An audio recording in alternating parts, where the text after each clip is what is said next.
हरिओम. आज रविवार 24 मे 2026. सद्गुरू ब्रह्मचैतन्य गोतोलेकर महाराज यांच्या प्रवचनाचा आजचा हा भाग ऐकूया. नाम प्राणाबरोबर सांभाळावं. महाराज आपल्याला सांगतात की आपल्याला जिव्हा दिली आहे, ती जर नामस्मरण करण्याव्यतिरिक्त वापरली तर ते चांगलं होईल का? जे करण्याने देवाची प्राप्ती होते ते न करता इतर गोष्टी बोलून वेळ घालवला तर कसं चालेल? तुम्ही अभ्यास करता पुस्तकं घेतली तर ती जर नुसती उशाला घेऊ लागला तर अभ्यास होईल का?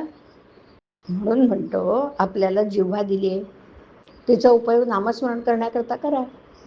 प्रकृती चांगली सुदृढ आहे, चांगले धट्टे पाय आहेत, ते जर देवाच्या प्राप्तीकरता वापरले नाही तर ते पाय नसलेले काय वाईट? तुमच्या पुढे ब्रह्मानंद बुवांचे प्रत्यक्ष उदाहरण असून असं का करत आहात? त्याने काय केलं पहा. त्याने नामस्मरणाचे दुसरं काहीच केलं नाही. त्याने प्राणाबरोबर नाम सांभाळलं. तुम्हाला तितकं जरी करता आलं नाही तरी जसं देहावर प्रेम करता तसं तरी नामावर ठेवा. आत्ताच्या दिवसात तर कलीचा एक एक दिवस देवावरचा भाव घालवायला कारण ठरतो. तरी या वेळेला सांभाळा. अश्रद्धा उत्पन्न झाली तर आपले पापच आड येतं असं समजा आणि त्यावेळेला नामस्मरण करीत जा. माझ्यावर व्यवहाराबाबत पाहिजे तर विश्वास ठेवू नका, पण नामस्मरण करायला सांगतो त्यावर विश्वास ठेवा. नाम व्यवहाराकरता उपयोगात आणू नका. नामस्मरण नामाकरताच करत जा, म्हणजेच खरा आनंद तुम्हाला मिळेल.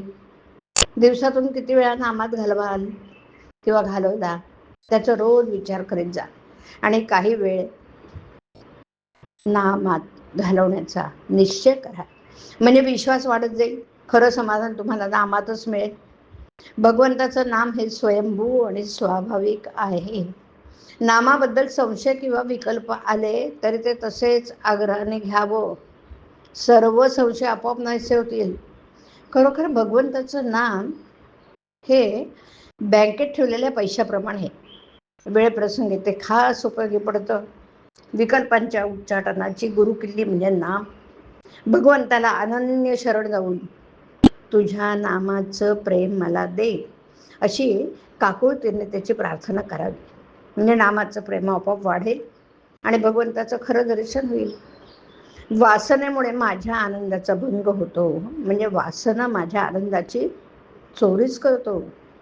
ज्या समाधानाकरता माझी खटपट चाललेली असते ते समाधानच वासना हिरावून देतं. नामस्मरणाने या वासनेला योग्य दिशा मिळते. म्हणून सदा सर्व काळ नामात राहिलं तर हळूहळू ते शांत होऊन केवळ आनंदच आपल्याजवळ राहील. आपण आपल्या जिभेला नामाचा चाळाच लावून द्यावा. पहिल्यांदा विसरेल, पण सवयीने आपोआप आठवेल. हरिओम.